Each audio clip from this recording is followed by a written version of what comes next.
उस वक्त से डरें कि जब गोलियां चलाई गई हैं, जो कि चलाई गई हैं और मेरे सामने चलाई गई हैं, फिर बाद में कोई और फोर्स आई है वहाँ पे और उसने आगे फायरिंग भी की है। तो ये जो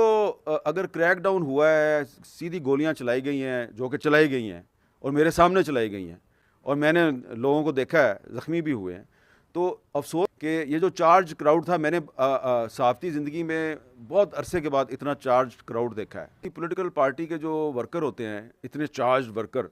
जो मरने मारने पे तैयार थे, वो अपनी पार्टी की लीडरशिप से मायूस हो जाए ना, तो कुछ तो घर बैठ जाएंगे, लेकिन कुछ क्या करेंगे, वो शिद्दत पसंदी की तरफ चले जाएंगे, वो एक्सट्रीमिज़म की तरफ चले जाएंगे, वो पॉलिटिकल पार्टी को छोड़ेंगे और शिद्दत पसंद तंजीमों को ज्वाइन कर सकते हैं। और ये पाकिस्तान की सियासी तारीख में पहले भी हुआ है। तो उस वक्त से डरें कि जब इस क्राउड में से जो 1 या 2% भी जो हैं वो पार्टी छोड़ के कहीं दूसरी तरफ चले गए, तो फिर वो मुझे तो कह रहे थे बहुत से